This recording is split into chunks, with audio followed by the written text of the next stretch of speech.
Welcome back to Unstable TV!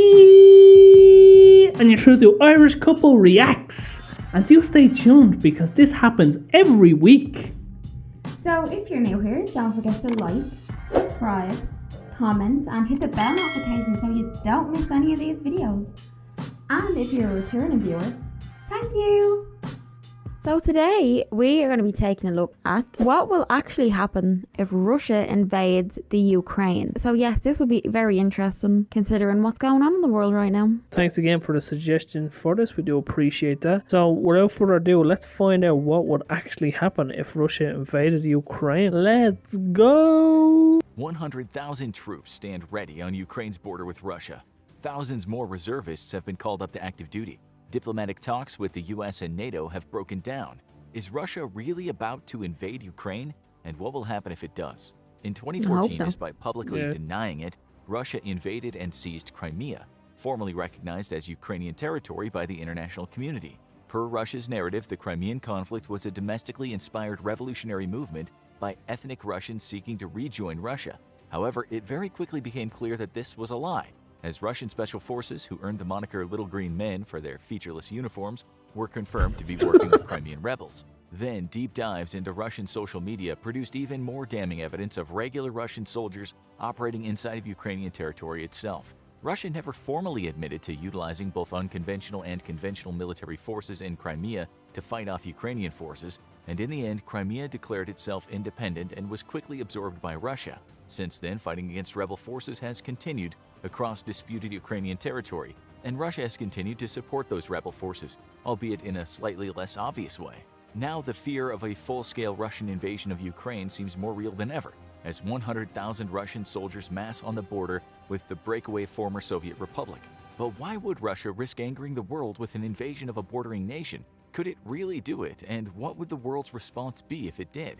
Since the end of the Cold War, Russia has largely been in retreat from its former Soviet glory. It saw massive losses of territory and subsequent economic outflow from the independence of numerous former Soviet republics. As the nation struggled through tumultuous post-Soviet Union years, many of these newly independent nations took the opportunity to ensure their own survival and independence by drawing closer ties with the West. Russia made it very clear that it did not want NATO to expand further east than Germany, and yet, one by one, new Eastern European states joined NATO's ranks, pushing NATO forces closer and closer to Russian territory. Eventually, NATO would stand on Russia's northern border, with NATO forces within 500 miles of Moscow itself. For a nation with as difficult a history as Russia, this was the sum of all fears, and a strategic disaster. Rarely ever the invader, Russia itself has been repeatedly invaded throughout its history, and each time the human and economic toll was profound. Many of these invasions threatened the very independence of the nation itself, such as Germany's near defeat of the Red Army in World War II, and Napoleon's invasion during the Napoleonic Wars. These invasions are so threatening because Russia sits at the eastern edge of the European plain, a large swath of relatively flat land that's very difficult to defend. With modern, fast-moving military formations, this strategic deficiency only increased, and after World War II, the Soviet Union became obsessed with pushing any potential future aggressor as far west as possible. This led the Soviet Union to extend its sphere of influence as far west as Germany, creating the infamous Soviet bloc as a buffer zone to any future invasion. With the collapse of the Soviet Union and the Eastern Bloc, Russia's influence receded practically back to its own borders, and all the strategic gains of the last 50 years evaporated overnight. Today, more Eastern European nations have chosen to draw closer to the US and its European allies than to Russia, mostly due to Russia's authoritarian system of government and fears of becoming puppet states once more. As the new millennium dawned, Ukraine began to seek a pathway for membership in NATO, and Russia warned that this would be tantamount to a declaration of war between itself and NATO. Not willing to antagonize Russia, NATO postponed the Ukrainian question indefinitely, despite building cooperative ties with the nation. In 2014, Ukraine's worst fears were realized, and now its continued independence is in question by the 100,000-strong Russian forces massing on the border. If Russia invaded, though, how would Ukraine fare without Western aid? Ukraine has a population roughly a third of the size of Russia, and its military is ranked at the number 22 spot according to globalfirepower.com, which ranks world military powers according to the strength of their militaries, their economies, and demographics. Russia, despite slowly slipping out of it, still retains the number 2 spot as the world's second strongest military power, and its overmatch with Ukraine is significant. 2. Russia's military numbers at 850,000 Yikes. active personnel versus Ukraine's 200,000 strong military, a mismatch of 650,000 in Russia's favor. Due to the ever-growing threat of all-out war with Russia, both Ukraine and Russia have the same number of available reservists, 250,000, as Ukraine has dramatically increased readiness and training of reservist units. Since 2014, it's created dozens of additional reserve units, which can be quickly activated to combat Russian troops. In the air, Russia absolutely dwarfs Ukraine, with the second-best air force in the world, numbering 4,173 strong. Ukraine, on the other hand, only has 318 aircraft available, Oh, we seen with them only crazy 69 of Russian those being pilots. fighter aircraft They are versus a wild. fleet of 772 Russian fighters. Russia also enjoys a massive advantage in attack aircraft, with 739 dedicated attack platforms versus Ukraine's 29. With the world's second-largest air mobility fleet, Russia can call upon 445 aircraft to rapidly move troops into combat areas or launch airborne invasions deep into Ukrainian territory. By comparison, Ukraine's tiny air mobility fleet of 32 would struggle to move significant personnel or supplies in theater. Russia's attack helicopter fleet also vastly outnumbers Ukraine's own, with 544 versus 34. On land, Russia claims tank corps of 12,000 strong, but it's widely accepted that only a few thousand of those vehicles, likely around 6,000, are capable of immediate combat operations. The rest are Cold War-era leftovers, which are in a mothball storage and would require weeks to reactivate and deploy. Ukraine, on the other hand, has a tank force of 2,596, giving Russia a probable 2-to-1 advantage over Ukraine. Russia also maintains a sizable advantage in number of armored vehicles used to support combat operations, with 30,122 versus Ukraine's 12,303. Bit of a What difference. story do these numbers tell about a possible Russian invasion? Firstly, while the numbers advantage is decidedly on the Russian side, Ukraine wouldn't actually be facing the full force of the Russian military, even in a worst-case Wow, they scenario. literally That's sunk because a Ukraine. significant number of those troops are required for security operations elsewhere. Russia must still maintain a strong defensive posture along its northern border with NATO and along its Russia far left eastern no flank on my the Pacific God. in order to deter a possible American incursion. Realistically, only about 50% of its western and southern military districts would be freed up for combat operations in Ukraine, with some reinforcements from the rest of Russia's 3 other military districts. A probable invasion of Ukraine would involve between 150,000 to 200,000 troops, bringing the number parity much more in line, as Ukraine would be free to use most of its forces to combat the Russian invasion. With Belarus still being a strong Russian ally, though, a significant number of Ukrainian forces must be left in reserve in case of an unexpected northern incursion, so even Ukraine can't commit its entire force to the fight. Russian reinforcements would also need to make a lengthy trip from training camps or other military districts to Ukraine, while Ukraine would be drawing up reservists just miles from the fighting. In a Russian invasion of Ukraine, Russia would not enjoy a vast number superiority that the raw data shows, even if, as Russia believes, portions of Ukrainian populations would join them in a bid to rejoin Russia. A dubious proposition indeed. Wow, I need to take a minute there because that is a lot of information already. Definitely, we need to take a minute in between that. Like, there's a lot to take in on both sides. It's just, like, the tensions are really high. It could literally kick off at any minute. And the advantage the Russian military has over Ukraine is just, it's one thing on paper, but seeing it visually is a bit scary, and how it's acted out in front of us. Now, please, hopefully, this does not happen and no one gets invaded and no World War III happen. But just talks back and forth is still very scary about it. What do you make of that? Yeah, it's crazy to see the difference of equipment that each country has. Now, saying that, I do understand that I know Russia has basically more of everything. Now, that doesn't necessarily mean that they're good. Yeah. Or they're in use, or there will be any use when they're out. You know, it's the quality that matters about the things as well. But even still, like, they just have so much stuff compared to the Ukraine. And it's just, seeing the numbers side by side is just scary, isn't it? I think the whole world is just praying that it doesn't happen. Yeah, that doesn't kick off. Like, we know tensions are high, but I'm sure we're all watching this back and forth on the media and the news and just think, don't let it happen. And if it does happen, let us know in advance so we don't have to go to work that day. Pretty much. In the air, even only utilizing 30 to 40% of its air forces, Russia would still dominate the skies. Ukraine operates largely Cold War-era aircraft, which are being kept operational by a domestic arms industry, while Russia's inventory is largely modern, though not entirely so. Russia's overmatch in the skies would allow it to establish complete air superiority, and its extensive ground-based air defense batteries would allow it to threaten over half of Ukraine from the ground without even moving air defense units inside Ukraine's borders. Thus, Ukraine would likely opt to simply move its aircraft west and not even bother dedicating them to fight, opting instead for ground-based air defense. On the ground, Russia's tank forces vastly outnumber Ukraine's, but at least some of Ukraine's tanks are actually more capable than Russia's. In the second half of the 2010s, as war with Russia seemed ever more likely, Ukraine began a program of upgrading its Cold War-era T-64s, which are on the whole more sophisticated than Russia's vast fleet of T-72s. Domestic upgrades have made the Ukrainian T-64 BM Bulat deadlier than Russia's own T-72. But even with 2 factories dedicated to the task of upgrading Ukraine's tanks, it still only has about 300 upgraded T-64s in its inventory. Sadly, with complete domination of the skies, this is likely to matter little as Russian air power systematically seeks out and destroys Ukrainian armor.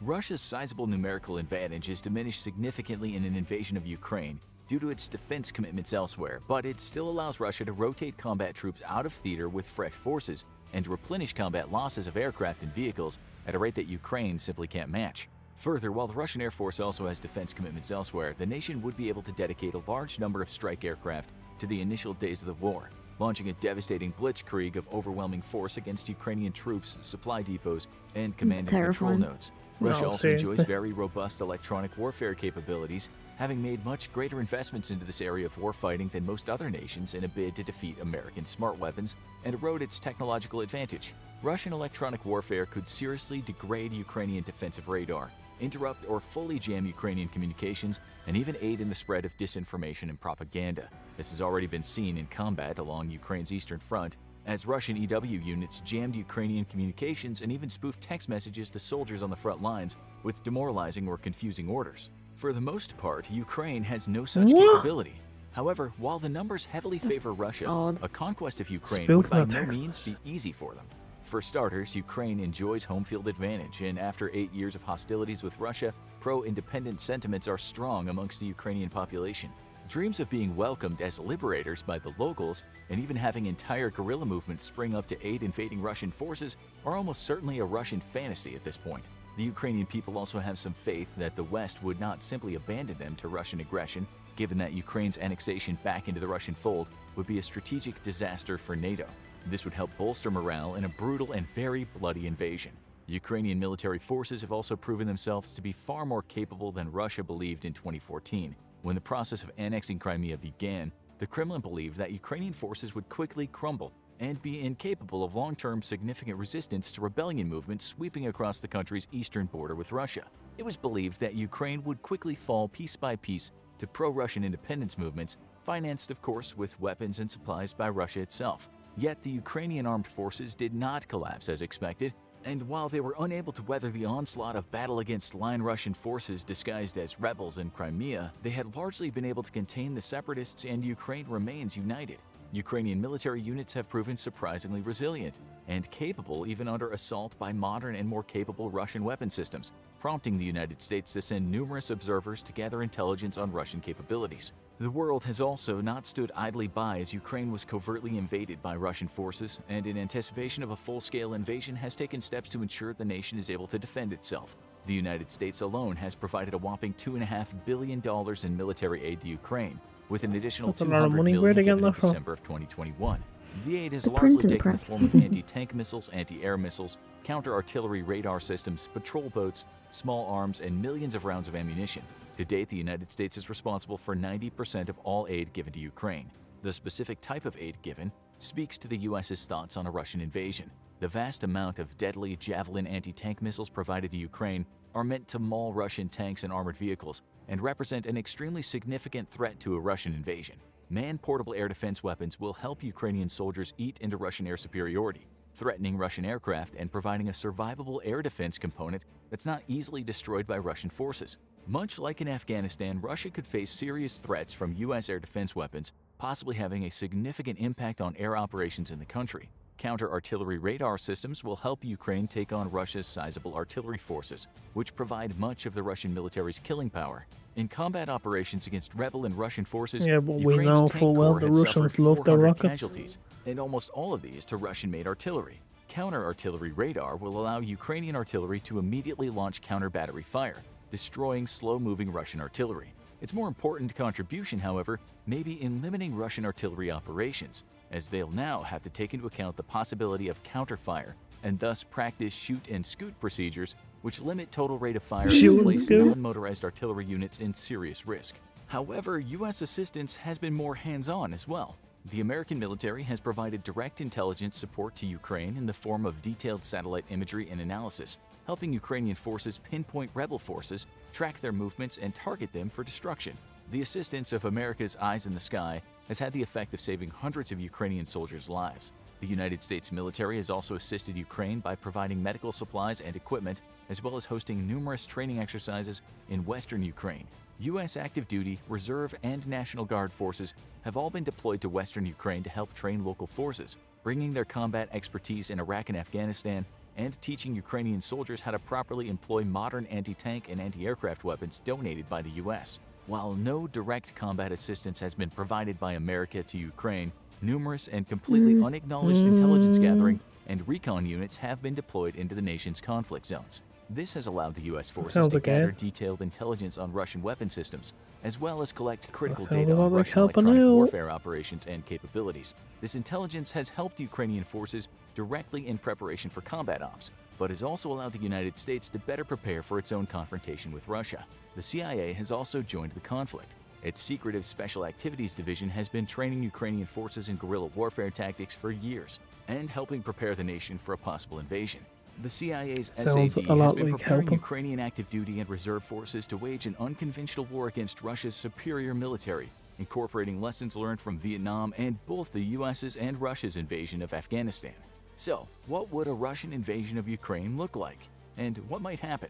Russia's main thrust into... So America is helping them then. It looks like America is helping out a lot. It's almost like a fine line of how much they're helping them. As in, like, they're almost getting involved in this, but they're not quite just there. Which I feel like is angering Russia a lot more. Yeah, which is fair. Because at the end of the day, if you are saying you are neutral, you cannot be dipping your toe in every now and again. You know, they're saying they're sending... America's sending observers, you know. But yet, the CIA is teaching guerrilla warfare tactics, and then they're teaching from previous wars the USA have been in. Like, that's still aiding one side. Like, there's no real uphold neutrality here. Like, they're literally jumping straight in, helping Ukraine, and they're sending ammo and rockets, you know, anti-tank missiles. Like, they're helping out a lot for saying they're on a neutral standpoint. Now, definitely from what we've seen from Russian reaction videos, we haven't seen too much of Ukraine's military, but the Russians are about their rockets, and I don't really think the Ukrainian force will be any match for Russia's military up in the sky in comparison to the ground force. What do you think?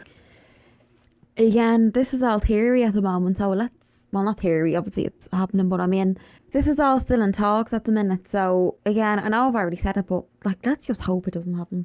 Let's hope it doesn't come to it, because it's obviously not just going to be Russia versus Ukraine. It's going to be Russia and their allies plus Ukraine and their allies. It's going to get very messy if it does happen. There's going to be a lot of people injured and a lot of people, like a lot of lives lost and a lot of countries ruined. So I hope it doesn't happen. Yeah, 100%. We hope it doesn't get to that. Ukraine would come from its shared border, with an intense air campaign lasting 2 or more days, destroying any Ukrainian air opposition and targeting command and control nodes, troop staging areas, supply hubs, and industrial sectors. In a mirror to the US's own strategy of shock and awe, the intent would be a swift and incomprehensibly violent campaign meant to blind the Ukrainian military, throw it into disarray by disrupting communications, and seriously demoralize it through extensive bombing.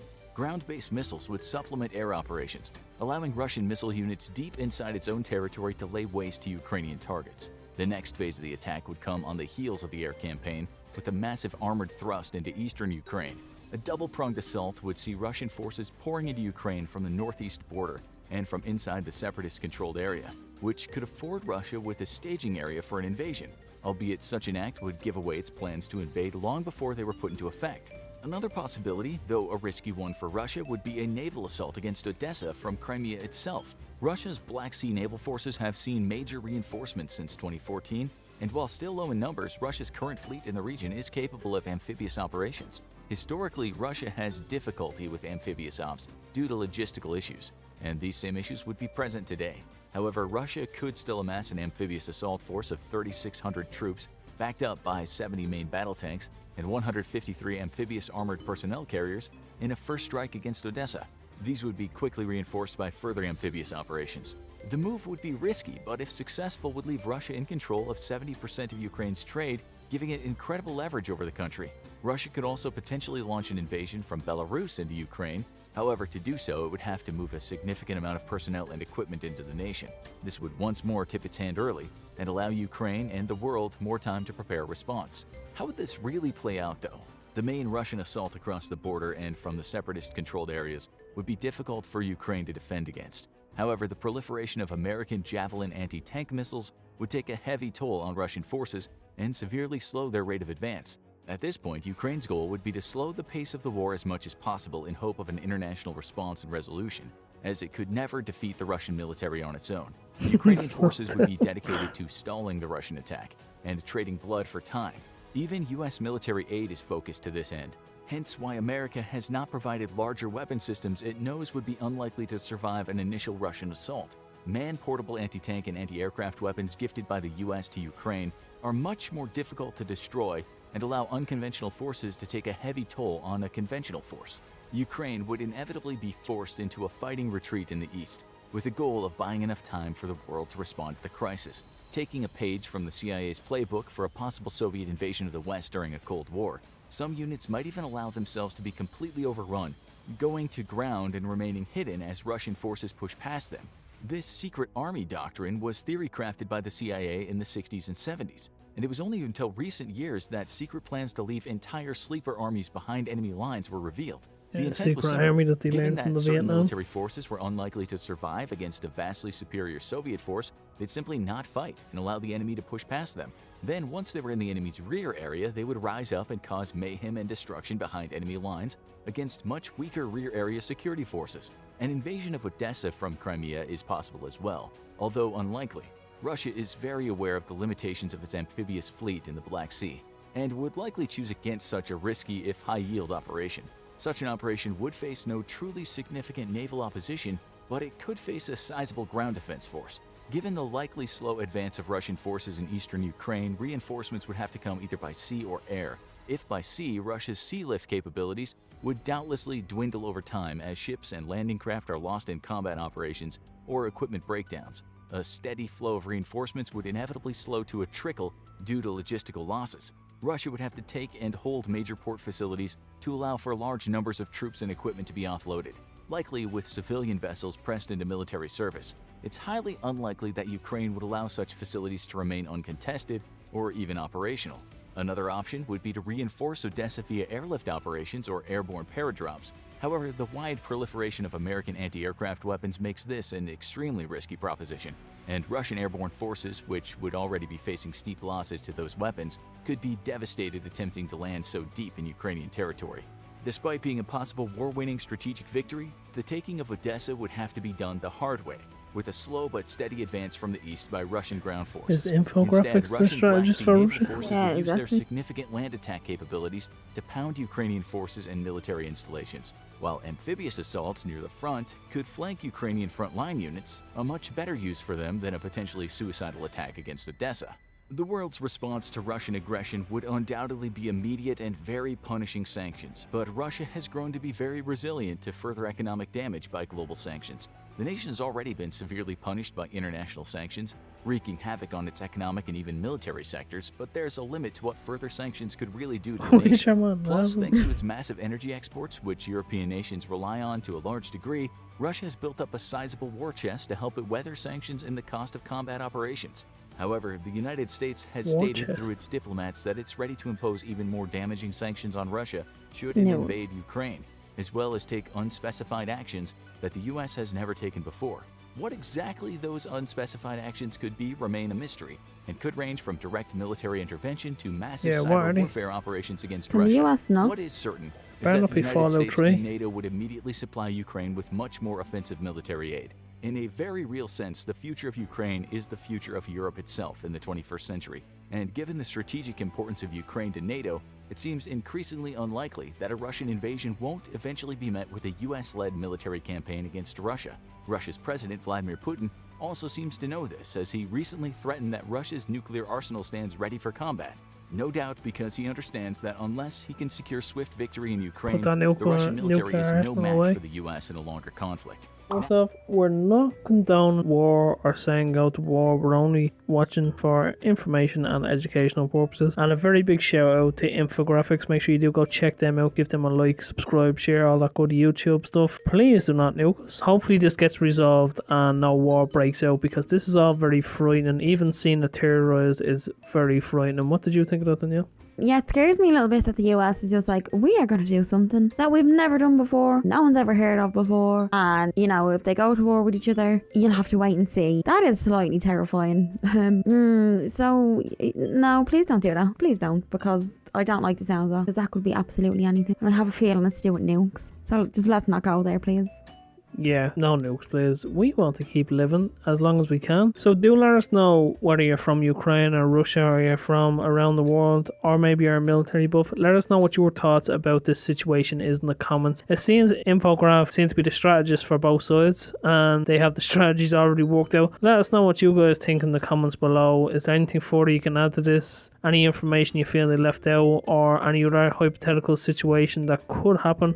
Obviously, it's only for educational purposes. Do not be starting wars. No, absolutely not. If we could avoid wars, that would be great. The world has been a mad place the last few years. Please, let's not make it any madder. Please. Because, no. I mean, tensions are high enough as it is already, so if everyone could sort it out amongst themselves, that'd be great. It's scary times at the minute. Let's just sort the pandemic out first and then work from there. Yeah, let's put the nukes down and sort the health crisis first. That is our 2 cents. We'd love to hear from you in the comments down below what you guys think, and we will chop ourselves out of this. So as always, you are the beautiful people of YouTube, and we have been Unstable TV. So drop a comment below and let us know what you thought of this reaction video. And if you have any suggestions for us to do, let us know too. And as always, we will see you in the next one. Bye.